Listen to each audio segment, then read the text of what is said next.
Welcome to the Rubio Method. Venture into the unfiltered world of Chris Rubio. The Rubio Method delivers an unapologetically edgy take on the often overlooked world of men's mental health. Rubio, a master communicator, wields a potent knack for no BS enlightenment. Step into this no-nonsense arena, where men are challenged to evolve and confront the man staring back at them from the mirror. Focus up. I'm talking to you, Brian Jodis, one of the great guys out there. He's all about America and the troops, and he's the engineer of this show. So if everything goes poorly, blame it on him. No, I'm just kidding. I just asked him to do this about 12 hours ago because Jenna's on vacation with Nana Mona, hopefully having a great time. I think they're in Cabo or Puerto Rica or Puerto Vallarta, one of those places south of the border, but they're having a good time and well-deserved vacation.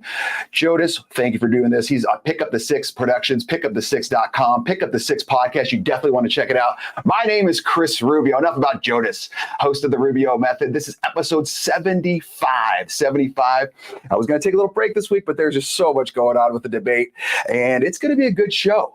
What are we talking about today? Well, we're going to talk about playing stupid games and winning stupid prizes for an NFL player. This one's, my God, this was stupid. Number two, your landlord shouldn't be able to pick your roommates. What the hell is that talking about? You'll find out. Number three is better than one at the debate.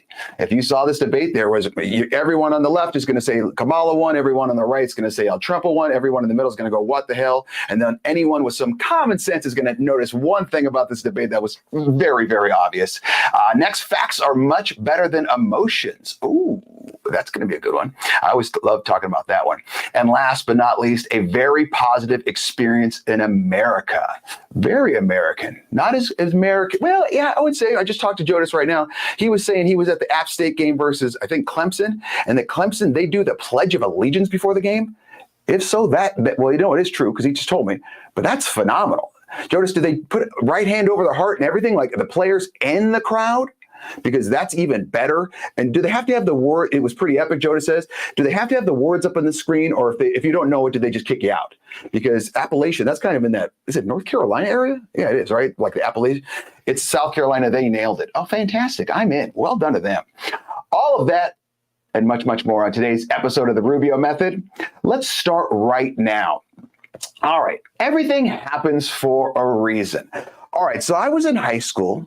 I was probably 16 or 17. I had just got my driver's license. I was one of the kids back in the day. I think most of us back in the day did this. Nowadays, kids, you have to basically shove them to get their driver's license because they have Uber or they're just lazy. This is old man talk right now. But at 16 years old, I remember I had an appointment at 8 a.m. at the West Covina DMV because I lived in Covina, just about 20 miles east of Los Angeles. And boom, I got my driver's license. I was still pissed because I got a 97 out of 100. And I was able to drive my car, which my mom gave to me, was an 84 Honda Prelude, which in its time, the Lude of Prey was phenomenal. I mean, it was considered a chic sports car. By the time I got it in 92, 93, let's just say it had a good run. But I was so fat and big because I was right at that point about 6'3" and a half, say about 280. So let's just say I did not fit well into there, and I kind of pour myself in and peel myself out. I had to almost open the sunroof to fit in it. And all my friends, because when you're kind of chubby and big and fat in high school, your friends tend to be big, chubby, and fat as well. It's just kind of something that kind of works its way out, probably because you're always eating together. And my friends, I would definitely have to open up the sunroof. And it was a 5-seater, but the people in the back had to be poodles with no legs. So it was not a very practical car for me, but shout out to Deb for letting me have it. So I would be driving around just like kids do at night. And just what are you doing? You're just cruising from home to home, just waiting to see what's going on. Maybe there's a party. And I got pulled over one time. And I remember it was in front of a buddy's house. Gru, what's up? He says, showtime. It is showtime, my man. Big boys roll deep. Yes, Jonas, we do. We always do. And I got pulled over, and the cop came up and he said, hey, your back left tail light's out. I'm like, no, it's not. I just saw it earlier today. It's not. And he came over and put your hands on the car, and I did the whole steering wheel thing, and he got me out of the car. And I was a big brown guy. I had hair at that point. It was kind of like an afro. And let's just say he wasn't very polite. Okay. But I was always very polite. I just said, okay. Not a big deal. He's doing his job. Is he kind of an ass at this point? Yeah, he is. But he's got a gun and he's a cop. And I was raised by a mom that worked in the legal profession. She was a paralegal. So she was very, very adamant about, you get pulled over, here's what you do. You shut your mouth. You don't get into fights. I mean, I was the kid. My mom was so strict / overprotective that when I turned 18, let's say my curfew was at 1 a.m. when I was 17. It wasn't. I can't remember what it was. By 18, the day I turned 18, my mother put my curfew back to like 10:30 because anything up, now you're an adult, you're going to get thrown in jail. If you push someone down and they fall and hurt their head, that's manslaughter. And she would throw the whole Catholic guilt on me like, oh my God, you're going to die. And then what am I going to do with my life? All right, Deb, let's take it down about 30 to 40, maybe 50% on that one. So why am I telling you this? Because was that the last time I got pulled over by an aggressive cop? No. Okay, in case you haven't figured it out, I'm a dark human being. I'm a large human being, and I live in Idaho. Let's just say Idaho, and I live northern Idaho. Okay, if you have any wives' tales about northern Idaho, you've automatically heard, ooh, it's racist, it's this, it's that, it's this. Okay, and I'm not exactly, if you drive around town, not the average-looking human being where I live and or north where I go a lot of times, and never have I had any experience with it. And I've been pulled over, okay, where people have told me, oh, that's DWB. I go, what the hell is DWB? Because I've heard of DUI and all that. Oh, driving while black. I said, oh. Okay. And so one time in particular, I'm going to get to the point of everything happens for a reason in a second here. I'm just leading into it. I got pulled over coming out of Spokane. We just finished a trip in Cabo, so I was really dark at this point. And I get pulled over, and I had my 2 of my kids in the car. And I said to them, watch what happens here, because it was at night too. And I go, I want you to watch exactly how I handle the situation. And it was cold. I remember it was because we went in like February, March. I rolled down the window, and we were in a small town. I think it was Colton or Colfax, and population like 11. And I get pulled over. I take my driver's license out because I had it in like the middle console. I put it on the dash. I roll down my window. I have my hands on the steering wheel. The cop comes over. He goes, well, I saw you were kind of swerving. And I go, yeah, there's no line here because it was 2 lines. But this small town, they hadn't painted the middle line, the divider. So I didn't know where the hell I was. I was literally just told my wife, I can't tell what damn lane I'm in. So I don't know if I'm in the left or the right. And so I'm just going down the middle because it was kind of foggy when it's cold. And he pulls over and goes, yeah, there is kind of no line there. They do need to repaint it. And I said, okay, no problem, officer. Here's my driver's license. Here's my insurance. He said, okay. And I told my kids, I want you to watch exactly how I handle the situation, because both of you are going to be put in the situation and you just need to shut your mouth, do exactly what they say, and be polite. If you're an ass, you're going to be treated like an ass. These guys have no idea who I am. Some people act like ass. The same applies to cops. 100% Gru. And so I said, if I'm rude to him, he's going to be rude to me because he's got a family. He has no idea if I have a gun, if I'm a big idiot. He has no idea what kind of an asshole I am.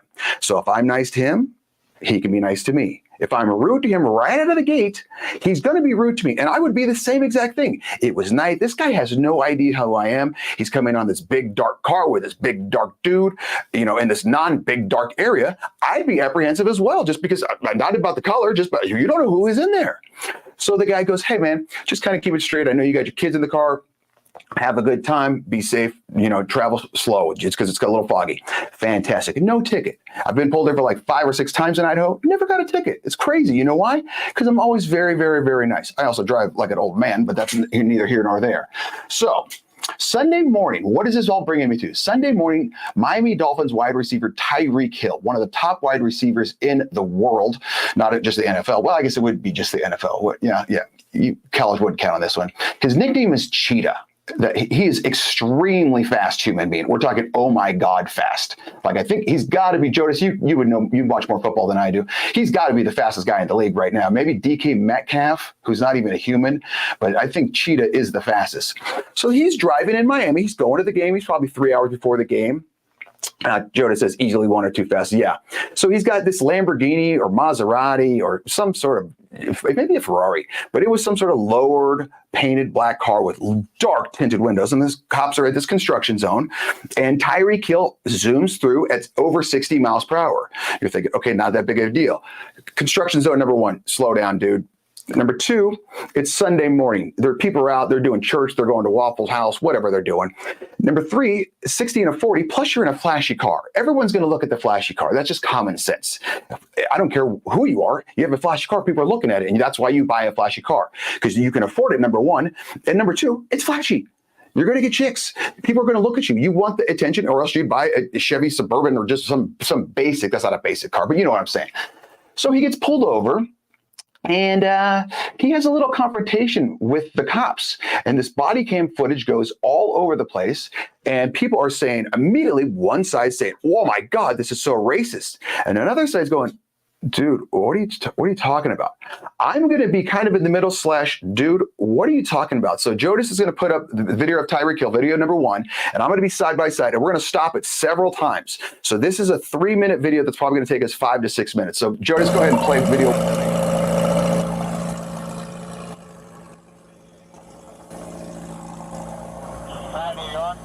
Why don't you have your seatbelt on? Why don't you have your seatbelt on? Like what? Why do you have it up? Okay, so let's stop it right here. He pulls over. He's got 3 or 4 cops following him already. The media, I don't know if you could hear it. Tyreek Hill says, why are you knocking on my window like that? Why are you knocking on my window like that? What do you want him to lightly tap it with his fingertips? He's knocking on your window. He probably had music going, and plus you can hear the engine and the muffler and all that. So it's loud, and plus they're on a major street, so there's a lot of noise, a lot of traffic. Okay, so number 1, that was a bad intro for Tyreek Hill. You have no idea what you're doing. Just shut up, put your window down, and listen to what the cop wants. Don't come out of the gate with why are you knocking on my window? Shut up. Go ahead, Jonas. What? Why do you have it up?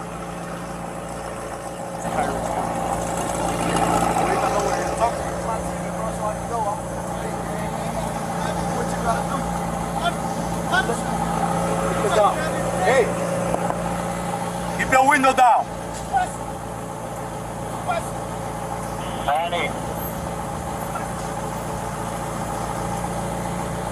Hey, keep your window down. Keep your window down. I'm gonna get you out of the car. As a matter of fact, get out of the car. Give me your ass, bro. Get out of the car. Okay, keep your window down. Not hard.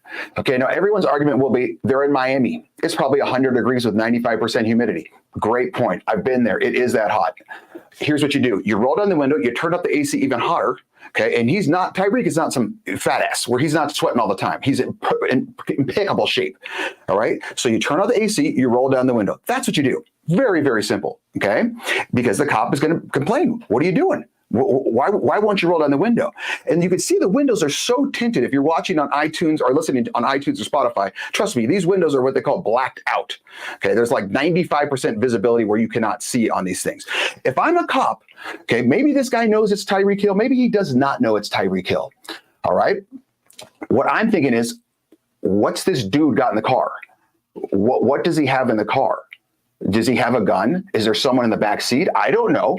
I can't see anything in here. I need this window down. So if this guy grabs for a gun and tries to shoot me, I have to be able to pull my weapon. But if I can't see anything, what am I going to do? Go ahead, Jonas. Yeah, break that freaking window. Get out of the car. Get out of the car right now. We're not playing this game. Get out. Get out. Get out. Get out. Get out. Get out. Get out.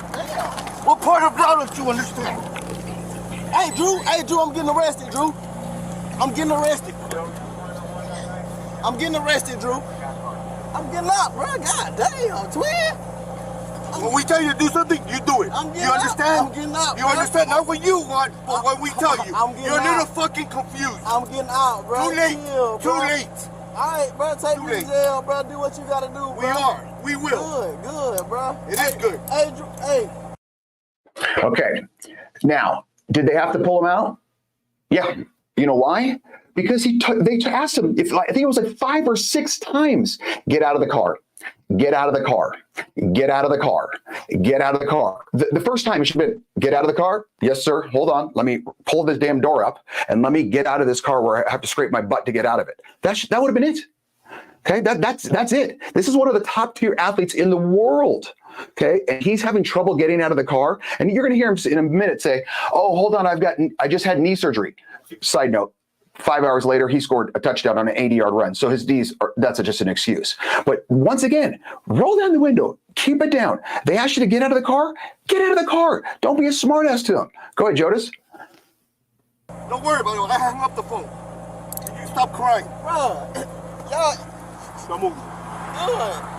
Bro, you beating on my window like you crazy. Just set him up. Why y'all beating on my window like y'all crazy for? Damn, yo, bro, dude beating on my window like he crazy. I ain't do nothing, twin. Dang. Hey, hold on, pull to the side, bro. Hey, don't park there. Don't park there. Hey.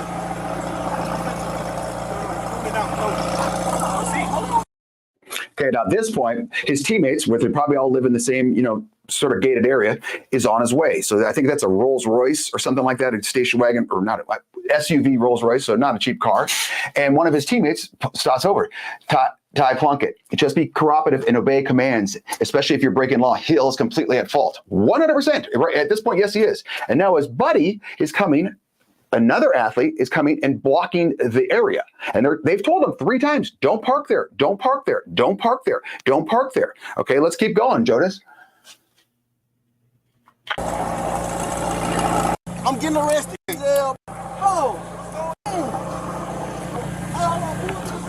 Hey, don't park there. Don't park there. Hey.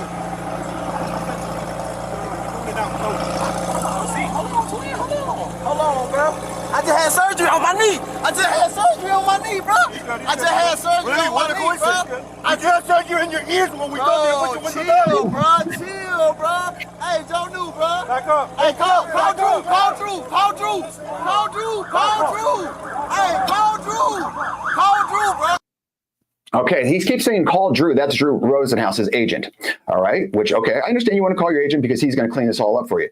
The guy that just got out of the car is one of the offensive linemen for the Dolphins. He's 6'9", 315 pounds. If you've ever seen a human being 6'9", 315 pounds, and you'll see this guy when they get closer, he's not fat. All right, 6'9", 315 pounds is a well-built human being.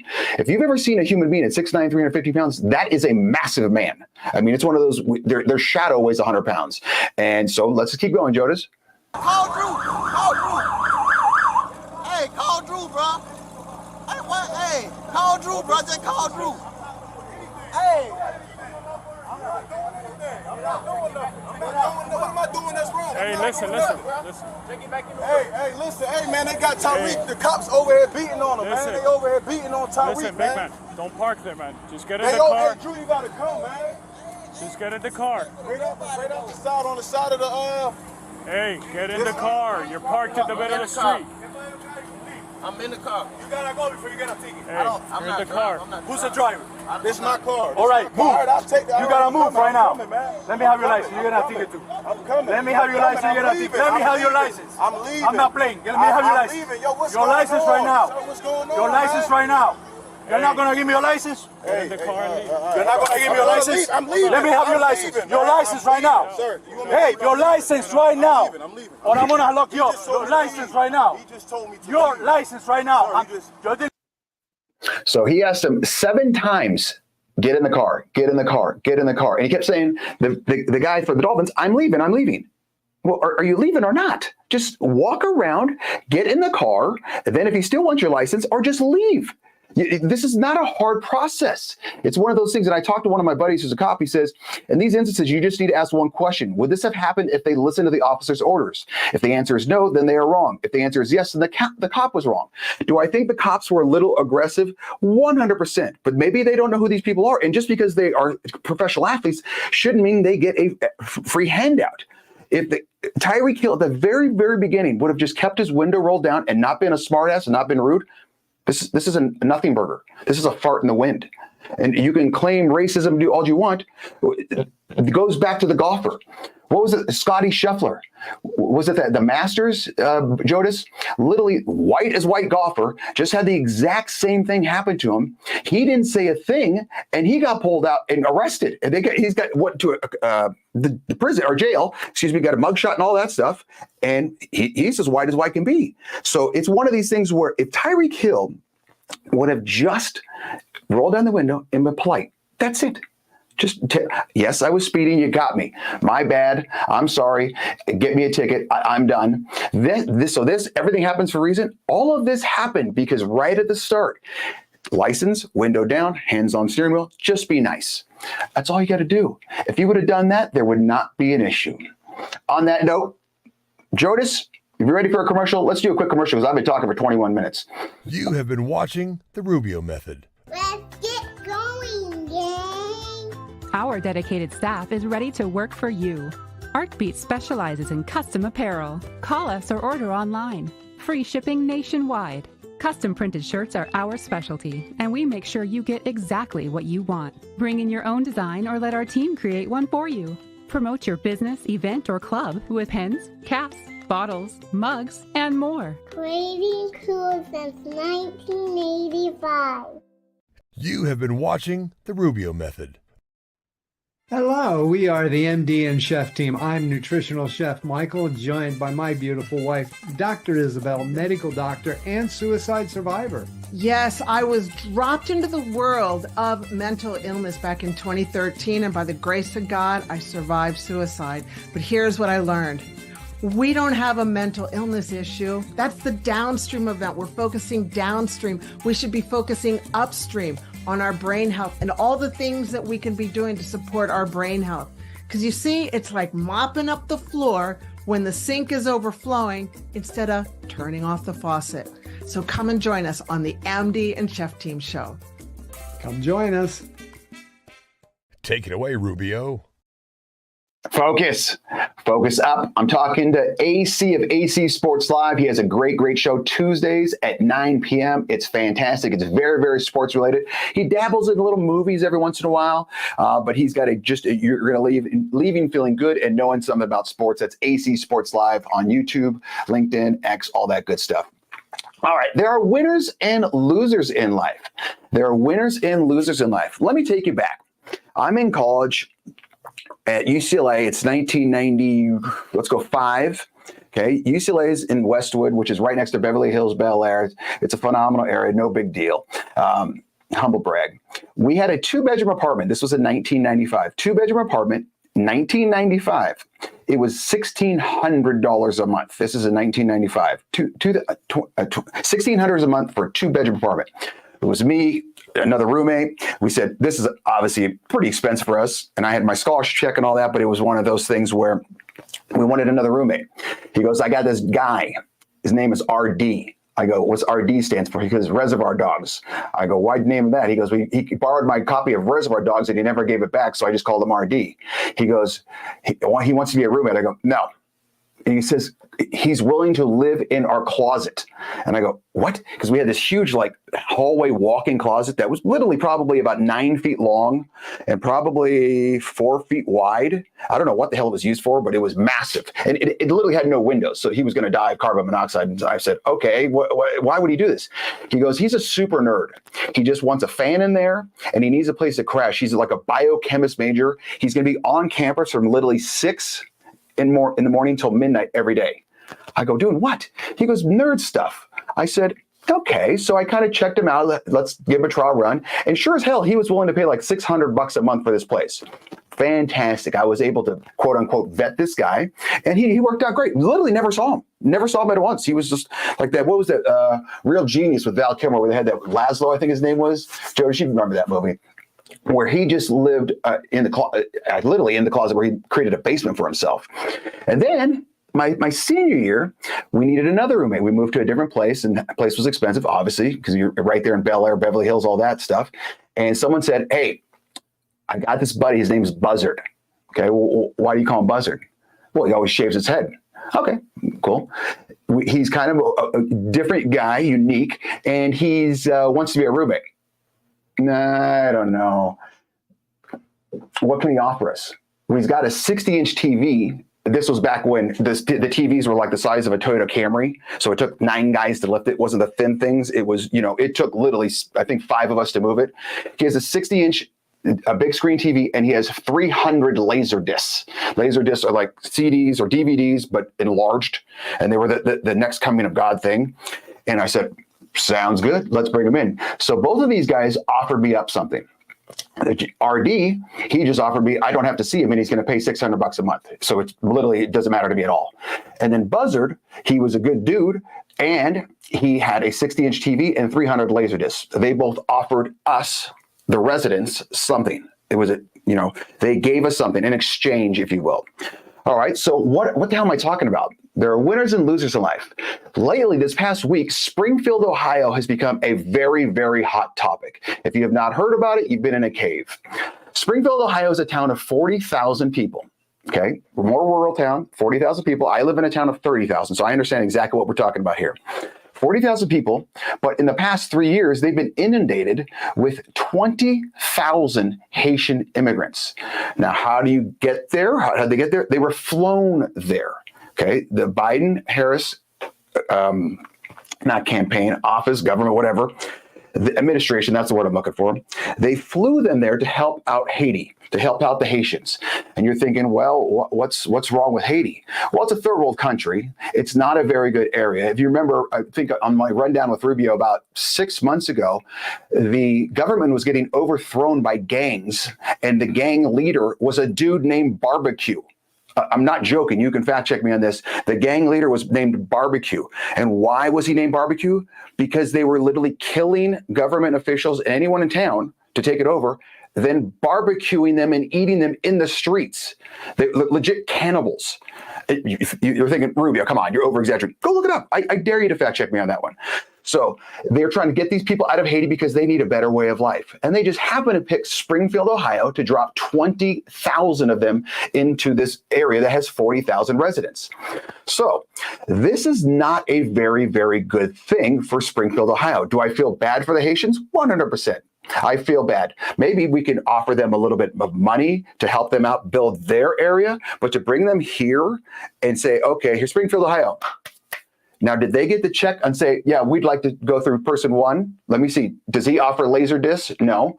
Person 2, are you willing to sleep in a closet for $600 a month and I don't have to talk to you? Person 3, what do you offer us, the residents of Springfield, Ohio? No, they were not. So all of a sudden, these residents of Ohio, okay, get inundated over the last 3 years. So these Haitians come in, and this is another thing you can fact check me on, and I'm not being mean. This is just a fact. The average Haitian IQ is 67. That's not good. Jodis, can you do me a fact check for Americans? I think the average American IQ is 100. And I'm saying not to be mean, but that's not good. I feel bad for these people, but it doesn't mean that I want them in my house. It's not one of those things where I say, okay, yeah, you're coming from a place where cannibalism is there. Okay, you have different cultures, you have different values. Oh, and you're rolling with a 67 IQ. Come on in. Okay, about 98, Jodis said. So I was damn close. All right. So last week, maybe 2 weeks ago, Facebook posts started to circulate about missing animals. Ty Plunkett, they're doing the same thing they did to Minnesota, placing voting banks in a small town. Yeah, he's talking about Somalis where they went to Minnesota. And yeah, I know that for a fact as well. So could you go pick 2 for me, Jodis? This is on Facebook. Where is it? Warning to all our beloved pets and those around us. My neighbor informed me that her daughter's friends had lost her cat. She checked pages, kennels, asked around, etc. One day she came home from work. As soon as she stepped out of her car, looked towards the neighbor's house where Haitians live, and saw her cat hanging from a branch like you do a deer for butchering. And they were carving it up to eat. I've been told they are doing this to dogs. They've been doing it at Snyder Park with the ducks. Okay, so Jodas, come back to me now. You're thinking, okay, that's just a Facebook post, but it's one of those. And if you're in a somewhat of a small town, Jodas, you live in a bigger town than I do. I don't know if they have these, where they have these fake Facebook posts, these groups like Marketplace for Lewiston. I have those, or hey, bad drivers of Lewiston, or hey, just community awareness of Lewiston. And every single town has these. I don't know if bigger towns have them. Jodas, do you guys have one? And I think you live in a way bigger town than I do, but they start having issues. Next door is big around here. I'm assuming that's the exact same thing. And then they're having ducks, geese, and pets are becoming issues. Jodas, you have video 3 ready for us on this one? I think it's like kind of odd that like a guy like me has to come out from doing what I do on a daily basis to have fun, because I see what's going on in these streets, and I see you guys just sitting up there in them comfy chairs and suits, and I'm getting out here every day and I'm broadcasting this, and you guys are just sitting up there in suits or something. Like, I really challenge you guys to get out here and do something. These Haitians are running into trash cans. They're running into buildings. They're running into, they flipping cars in the middle of the street. And I don't know how, like, y'all can be comfortable with this. Like, I don't know, like, who's getting paid from it. I honestly feel like someone's getting paid from it in the background. You got a bunch of people on a bus getting dropped off at a gas station to come down here. I know a single mom that FaceTimed me this morning at the welfare office that really need something. And it's nothing but immigrants over there. And I don't even want to seem like I'm coming down on the immigrants, because it's the people that's bringing them down here. Because wherever they're at, that's what they're used to, bro. They're in the park grabbing up ducks by their neck and cutting their head off and walking off with them. And eating them. So that you have this nice pond. We have them here, and you see these Haitians coming by, grab a duck, grab its head off, start eating it. Like, that's one of those things culturally. If that's cool where you live, that's cool. But that's not cool where I live. And so it's one of those things that either they have to assimilate, or you're going to turn, bringing third world country people in, you're going to turn your area into a third world country. That you have to give them some sort of rules and regulations. Hey guys, I understand that you rip the heads off of ducks and geese at home. You can't do it here, man. If I went to Jodas's house right now, I would go in and I would say, first thing, okay, do I need to take my shoes off? Okay, well, what's the rhyme or reason? Am I allowed to cuss in here? What am I allowed to do? Can I, yeah, you'd be shocked. I get it. So, and driving, he was talking about driving. They're all getting driver's license, but there's like 14 different languages in Haiti. So, but how are they getting their licenses? And so this guy walks around and starts filming all these driver's incidences. Video 4, Jodas.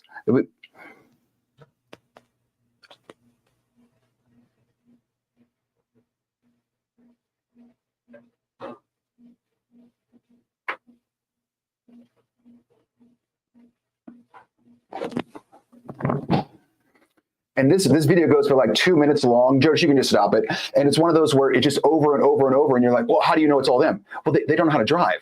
They're getting driver's license for IDs and things like that. And then they get these cars because they're getting, I think I read $9,000 a month. But okay, so who's paying for that? And you're like, okay, well, what are we going to do? How are you going to get money back to them in Haiti? Just, okay, if you're going to spend $9,000 a month here, to send them $9,000 a month there, if we should even be helping them. Like, because at some point you need to say to yourself, who should I be helping? Why, what do they? Tommy O'Rourke says, and Kamala made a face at Trump when he brought it up during the debate like he's lying, and ABC falsely checked him in real time. What a joke. Oh, Tommy, that's sections 3, 4, and 5, Daddy. We're getting there. Don't worry about that. And you're thinking to yourself, because yeah, like Tommy just said, this was fact checked during the debate. We're going to talk about it in more detail because it was so obvious. But yesterday, the governor of Ohio just sent $2.5 million to Springfield and is sending the National Guard because the federal government's not doing a thing. So if there's no problem in Springfield, Illinois, why do you need to send the National Guard? And why do you need to send $2.5 million? Okay, so I don't understand, but you're thinking to yourself, Rubio, how did this all start? What happened? I don't know, Jodas, you have video 5 ready for me? That is why also starting with our administration, we gave TPS, temporary protected status, to Haitian migrants, 55,000. And then more recently, we extended temporary protected status to over 100,000 Haitian migrants for that very reason, that they need support, they need protection. So that becomes kind of an issue. Like, who gives them the right to say, number one, let's take in 100,000 Haitians? Okay. So why don't you put them someplace else? Why Springfield, Ohio? That's the big thing. And did the Springfield, Ohio residents, did they have any say in this? Because I'm pretty sure if someone tried to drop in 20,000 people from a third world country that had an IQ of 67 in Lewiston, I'd be pissed. I would 100% pissed, because this is my home. Just like if all of a sudden Jodas had 9 people that came to his house and said, yeah, we're moving in right now, the city or Raleigh where you live. And they said we can come there. He'd be like, get the hell out of here. But like, no, the city said we could. No. And so they're obviously a strain on the educational system because the kids are going to school and they need extra translators. They're on the welfare system where there's lines a mile long at this point because they're just sucking up all the nutrients, the resources from the city. And so let's go to video 6. This one's very funny to me. They actually did interview people on the ground in Springfield as well, got their stories. Maybe they changed their tune about Haitians eating pets or creating problems and chaos. Here's another firsthand account from, you guessed it, Springfield, Ohio. Listen to this. We've lost a whole bunch of cats. There was a van pulled over that had over 100 cats in it with the Haitians. They said they was eating them. Actually? Yeah. Not fake news. Not fake news. So a van was collecting cats and eating them. I watched it happen, yeah. Watched them get pulled over with the cats and admit to the police that they was eating them. You're not joshing with me. No, I'm almost 50 years old, buddy. No. You don't mess around. No. So there you have it. They fact-checked him on that because of some letters that they got somewhere from a city manager saying, well, we don't believe that's true.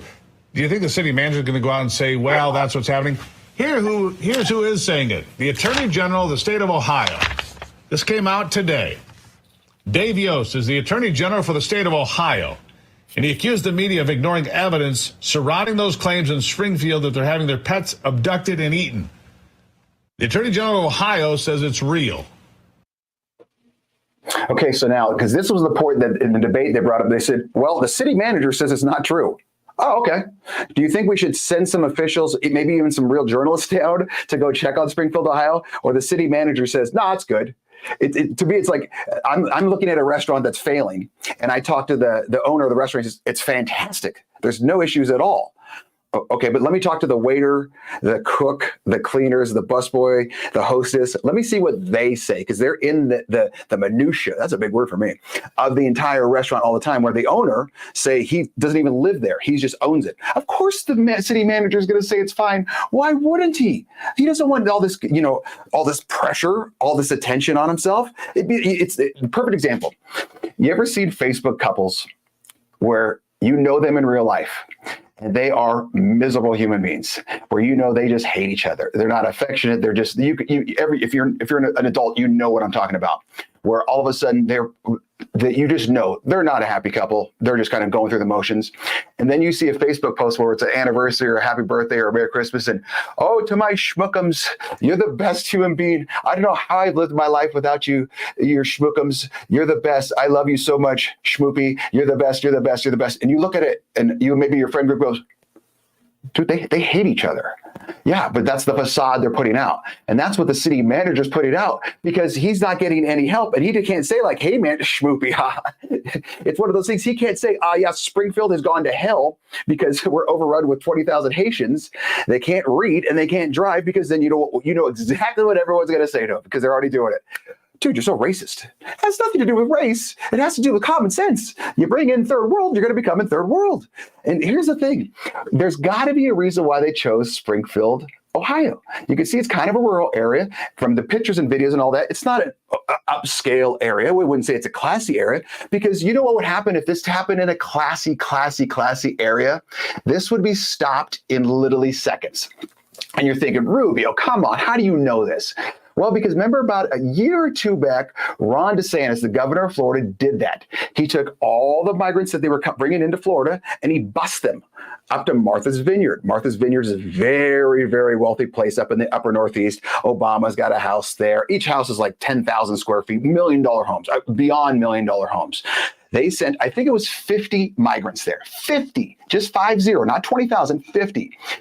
Within, I think it was 24 hours. Within 24 hours, they were bussed out because they didn't have room. You could have literally put these people in 2 homes, 50 people. They probably had homes that, I think Obama's house alone has like 9 bedrooms. You could put 4 or 5 to a room easily. So if only they'd been in Martha's Vineyard. Let's show the video of Martha's Vineyard. It's video 7 of them kicking the migrants out. Okay.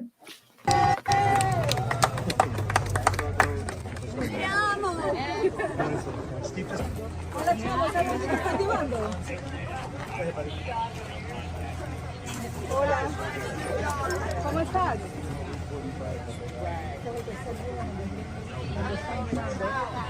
Keep this open for me, please, folks.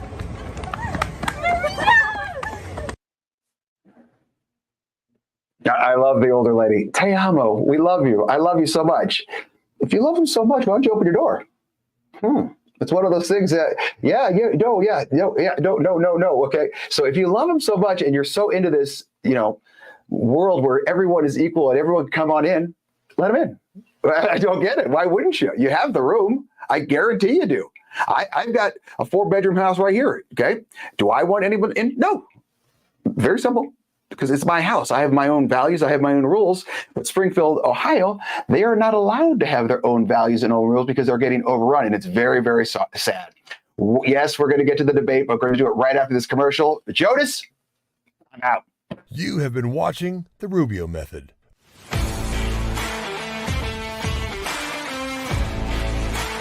Tremendous credit to those.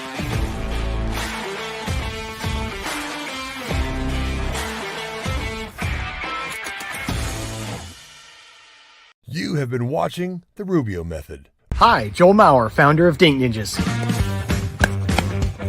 Dink Ninjas was dreamed up and started right here in Austin, Texas, a dynamic pickleball community. We arm pickleballers with the paddles, apparel, and accessories to dink like a ninja. Dink Ninjas is dedicated to supporting mental health awareness and cancer research. Shop our full lineup at dinkninjas.com.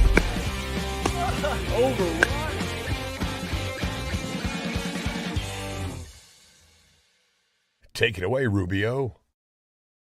Focus up. I'm talking to you, Whitney at One Shots. I will see you tomorrow. Fantastic. If you're ever in the Southern Coeur d'Alene area, AC's on Showtime. Yes, it is, AC. You must be at lunch break or something. Aren't you teaching right now? Get back to the students, AC. Welcome back to episode 75 of The Rubio Method. If you're watching on Facebook, LinkedIn, YouTube, or X, make sure you share, like, subscribe, tell your buddies that we're watching. If they want to comment, they can. iTunes and Spotify will be up within 24 hours.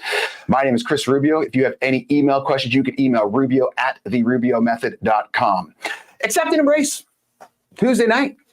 The debate, everyone was waiting for it. Kamala, in her second basically appearance, versus El Trumpo. It was on ABC. They had the rules where mics would be turned off, but yet you could still hear other people. They would both be standing, and it was just going to go back and forth, back and forth. Now, ABC, the head of ABC News, her name is Dana Walden. She's a 30-year friend of Kamala. Both of their husbands have been friends since the 80s. So that's kind of a code red right there. But El Trumpo said, I'm going to just do it anyway. Right out of the gate, you could see it was kind of an interesting debate. If you watch this impartially, okay, as impartial as I try to be, obviously I'm going to lean a little bit one way as opposed to another. If you watch it impartially, there's no way you couldn't notice some sort of coincidences, reoccurring themes that were happening. And right out of the gate, you could see it was going to be bad for Kamala on her first question. This is the first question out of the gate. Okay, first question out of the gate. Joe, does she have video 8 for me? When it comes to the economy, do you believe Americans are better off than they were 4 years ago? So I was raised as a middle-class kid, and I am actually the only person on this stage who has a plan that is about lifting up the middle. See, this is where Jonas and I should have been moderators for this, because I would have said yes or no and explain why. I would have stopped her and said yes or no.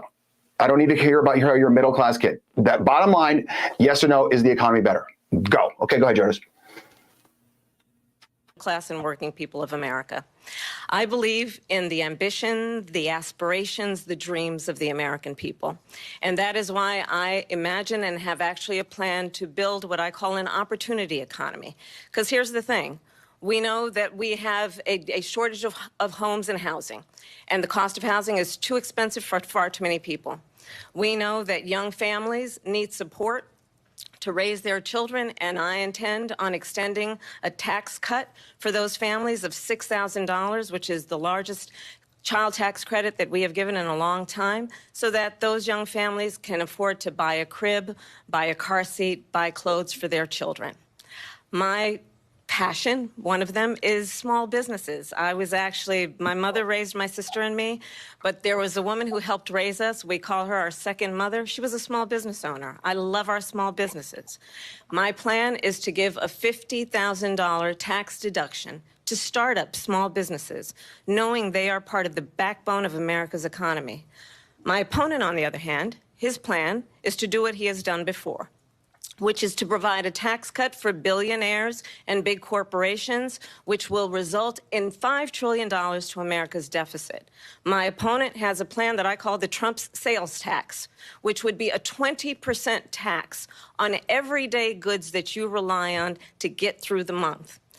Economists have said that Trump sales tax would actually result for middle-class families in about $4,000 more a year, because of his policies and his ideas about what should be the backs of middle-class people paying for tax cuts for billionaires.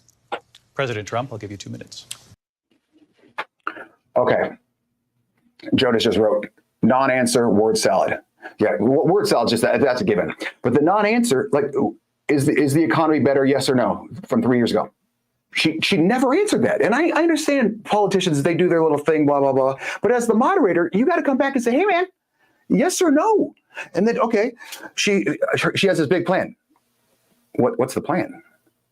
Okay, we know she never announced her plan. She's going to give $50,000 student loan, or not student loans, but new loans to small businesses. How? Who's paying for that? So my taxes are going to go up to pay for that? Because you can't just create money. What if you do? Everything goes up, as we have seen in the last 3 years. And then there's no homes. Well, there's definitely no homes in Springfield, Ohio, because you just imported 20,000 Haitians. So what are you going to do? You can't build homes that fast. So how is this going on? So the wheels start to come off immediately. And I don't know if this is a plan or what, but the moderators, Lindsay Davis, who, by the way, just came out. She's Kamala's sorority sister. Oh, what a coincidence. And David Muir had to step in. This is wild to see. Joe, does you have video 9 ready for me? Watch this. State in this country where it is legal to kill a baby after it's born. ABC News did reach out to the city manager there. He told us there had been no credible reports. The Springfield city manager says there's no evidence of that. President Trump. This is my fault. What we're doing here is they start to fact check El Trumpo live. Okay, go ahead, Jonas. As you know, the FBI says overall violent crime is actually coming down in this country. The question was about you as president, not about former Speaker Pelosi. I did watch all of these pieces of video. I didn't detect the sarcasm, lost by a whisker. Vice President Harris, he says you hate Israel. You did bring up something. You said she went to negotiate with Vladimir Putin. Vice President Harris, have you ever met Vladimir Putin? So just a yes or no, you still do not have a plan. Okay. So they're going right at him, which is okay. Moderators, you're going to go right at him. Fantastic. But I did like the one where David Muir goes, and I watched the whole thing. I didn't pick up on the sarcasm. Oh, okay. Are you the king of sarcasm? I say a lot of things that go over people's heads, and I'm sarcastic. Well, you're an ass for saying it. Okay, but you just didn't pick up on it. So, David, what level of sarcasm do we have to get to where you hit it? And why are you debating me on this? And you're thinking Rubio. They just weren't one-sided like that. They did it to Kamala as well. Let's do video 10.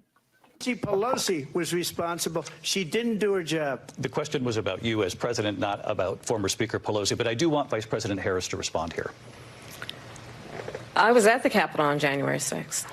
I was the vice president-elect. I was also an acting senator. I was there.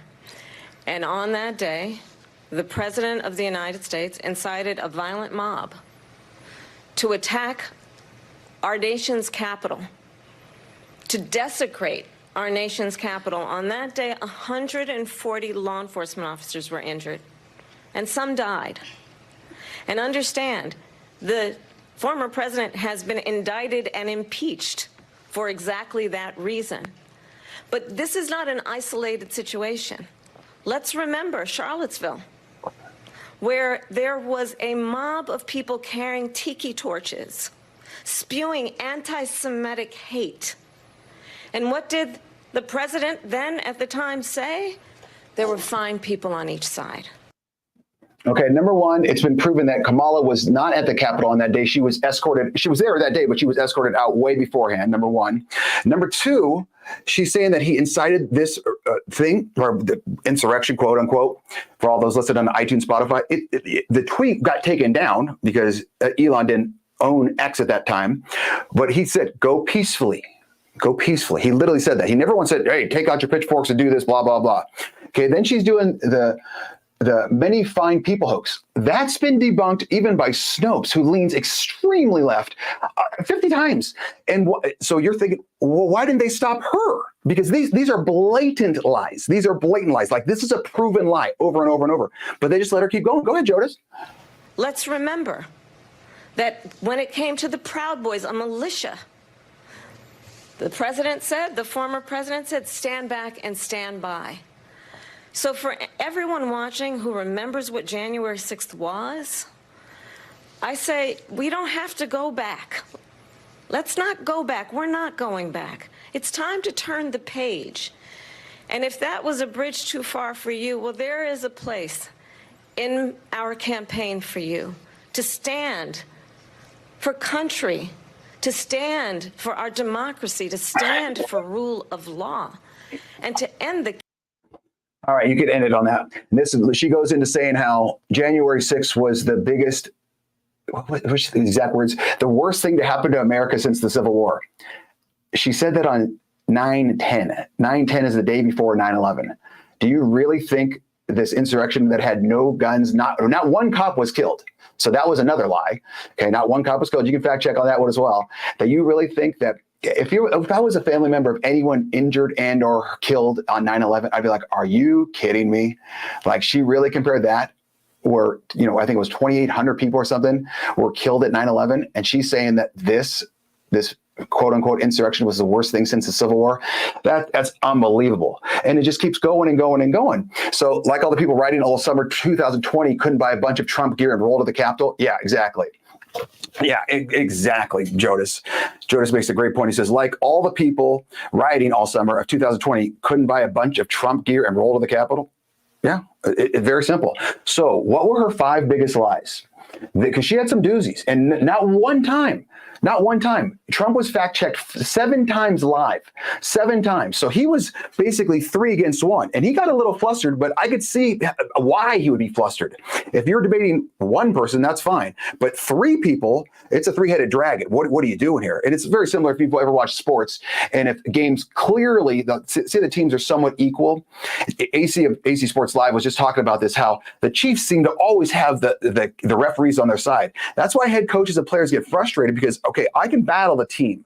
I can battle one person, but if I have to battle the team plus the refs, that's a lot harder.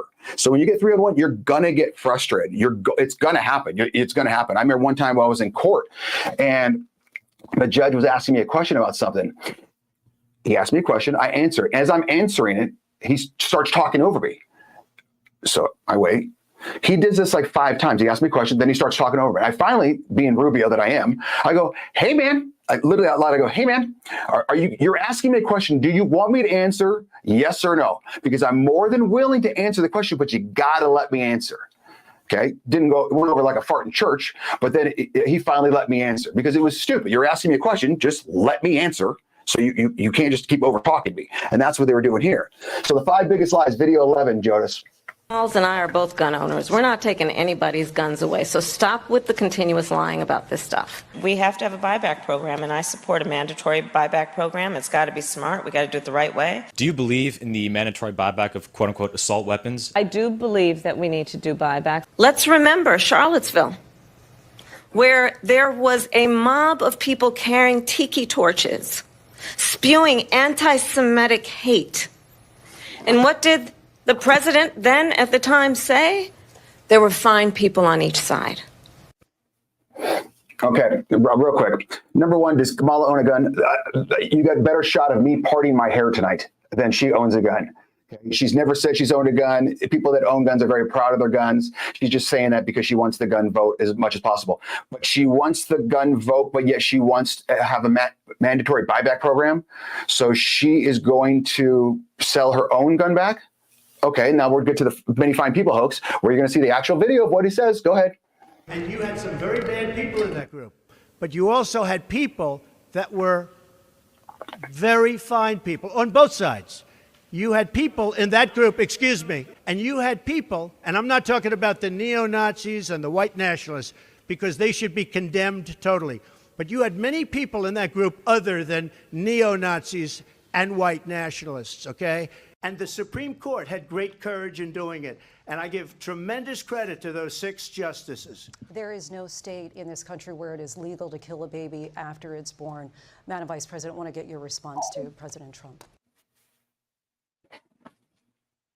Oh, she was big on No, that's fine. Go ahead, Jonas. Defund the police. In Minnesota, she went. Where do you stand on defund the police? Look, right.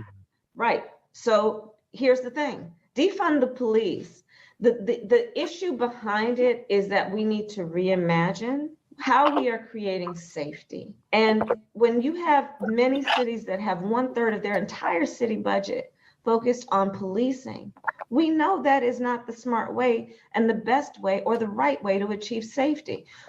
For too long, the status quo thinking has been you get more safety by putting more cops on the street. Well, that's wrong. And then also, again, what we need to do about demilitarizing our schools and taking police officers out of schools. On that point, Donald Trump, the candidate, has said in this election there will be a bloodbath if this and the outcome of this election is not to his liking.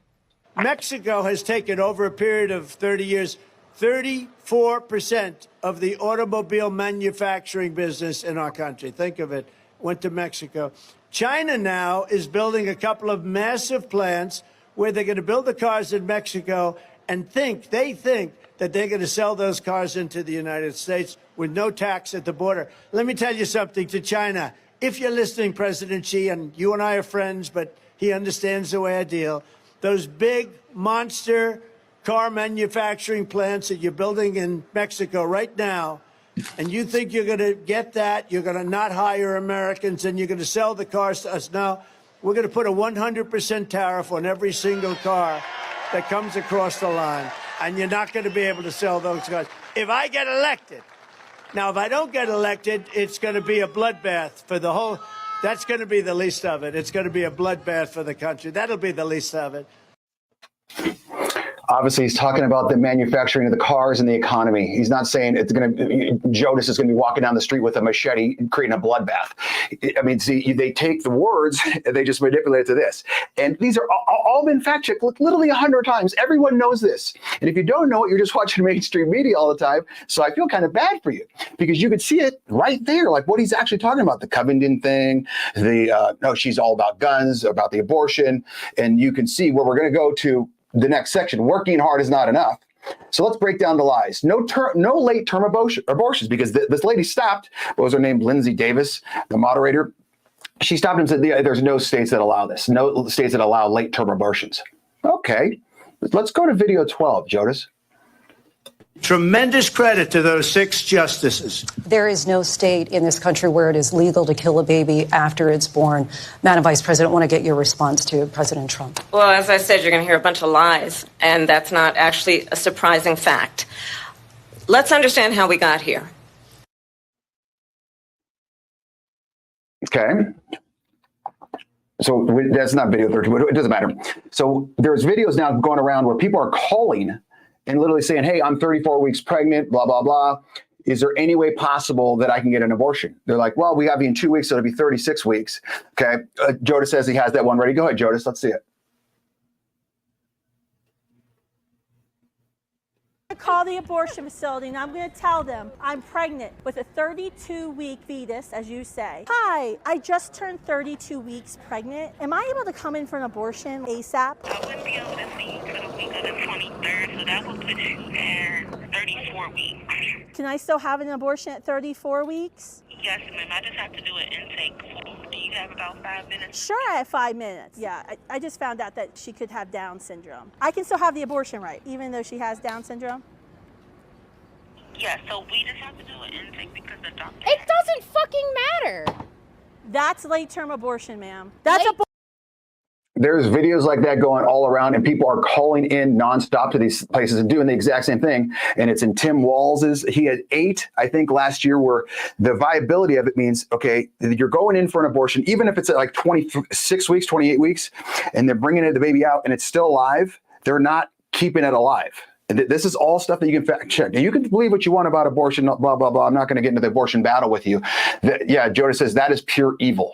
And that's one of those things, like kids, like my middle son, perfect example. He's 6'3", 280 pounds of solid muscle. He is an absolute beast. He looks like Shrek, but he's white. He's a monster. We're going to talk about him in a second. He was born, I think, 8 weeks early. So he was born at 32 weeks.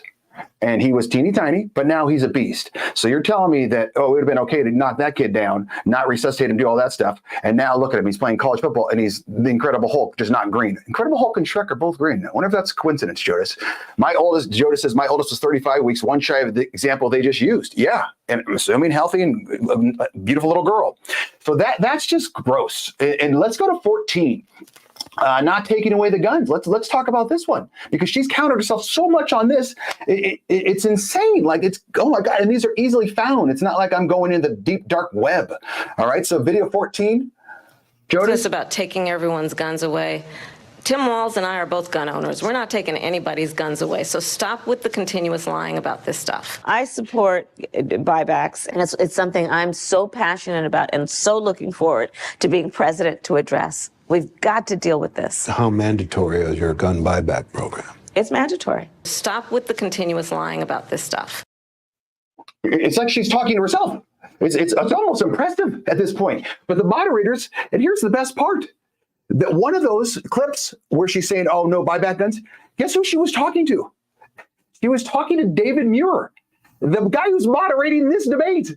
She was being interviewed by him and talking about the gun buyback, and she's like, oh, yeah, I'm all about it. So he asked her literally the exact same question. She countered what she said before, and he didn't say, hey, honey, 4 years ago, I asked you the same question, and you said, nah, I'm all about buybacks. So which one is it?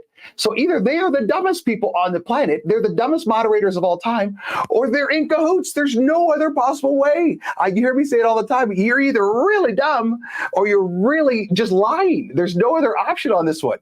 All right, we're going to skip video 15. We're going to go to confidence is the key. You got me too fired up, Jodas, right now. Stupid or liar? Yeah, Adam Carolla says that.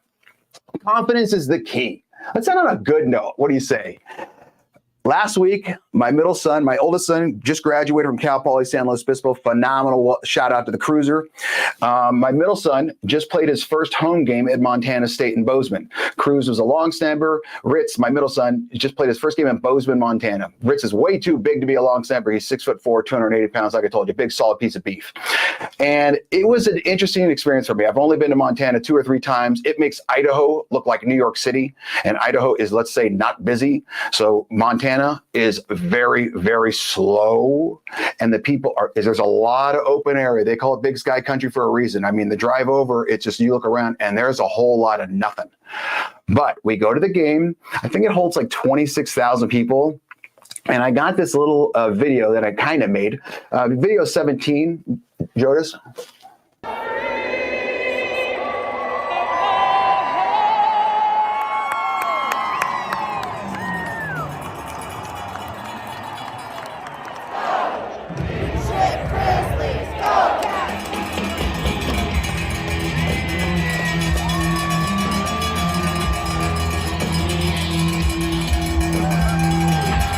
Welcome to the field.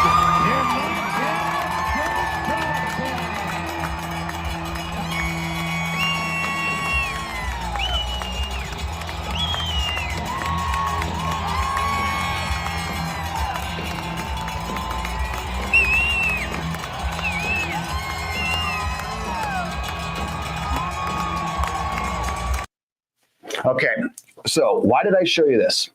Well, number one, If you can't figure this out, I love the troops. I love America. This was by far one of the top 5 American things I've ever seen. When they were doing the national anthem, yes, Jodas, I know it wasn't the Pledge of Allegiance. Okay, Montana State knows what's up. Go Cats. Yeah, Jodas, I know it wasn't the Pledge of Allegiance, but when they did the national anthem, everyone was, doing their part, singing and all that good stuff. The student section, so we're talking like 18-year-olds to say 24, 25-year-olds, who usually they're kind of on their own page. We've all been there. If you haven't, you're a liar. They were all singing and loud. I'm talking loud. And, when I hear the national anthem, I'm like, that and taps or get me, really, the 21 Good Salute, they both get me every single time. And they were all singing. And when it was over, people were high-fiving each other. I was like, Jesus, I love America, but hell yeah, let's let it rain here, Daddy. And you could see Montana State's known for openness, farmness, blah, blah, blah. They love their Bobcat football. But you saw the rodeo team, which I guess the rodeo team is like top 3 in the country. I didn't even know rodeos had a team, or teams had a rodeo, or schools had a rodeo. It leads them on the damn field. And so I was like, okay, this is interesting. And it was just very, very American, very patriotic, friendly. The people there are so friendly. It's almost odd to me.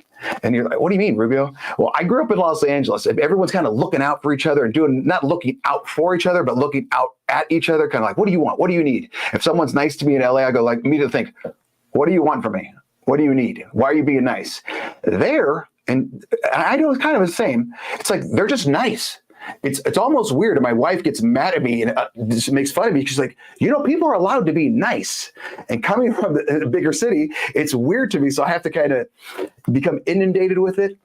Bottom line is, find people that lift you up and can take you away from all your nonsense. So yes, I get into political stuff, and I try not to as much, but this was a great outlet for me, a great resource. And it just reminds me, everyone, you go to people that, yes, you can go to people and talk to people that you don't always agree with, but find people that lift you up as well, because it's just going to put you in a better mood.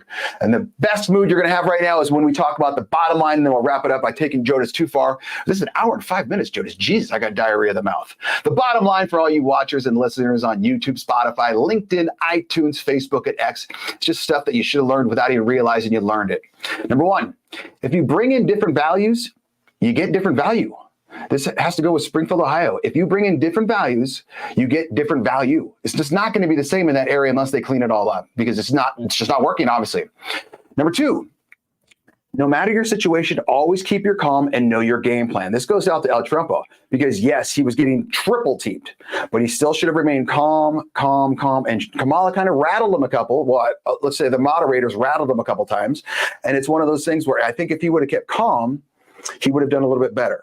Because what's happening is the moderators were so far one side that's become the main story of the debate. It's not even who won or lost. It's holy hell, the mainstream media really leaned this way, because they fact-checked El Trumpo 7 times, Kamala no times, when it was quite obvious that she was lying during certain things. Like I said, if you're going to fact-check one, fact-check them both. If you're not going to fact-check any of them, just don't fact-check, okay? And last, hang out with positives. Positive people, positive things, positive scenarios, positive scenes, all of that. All right.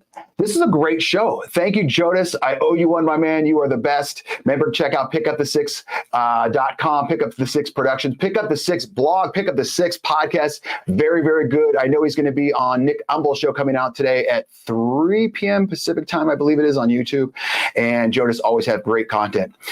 On that note, I'm out. Thanks for watching The Rubio Method. Be sure to spread the word. And don't forget to subscribe, like, or follow on YouTube, Spotify, iTunes, Google, Amazon, Twitter, LinkedIn, and Facebook.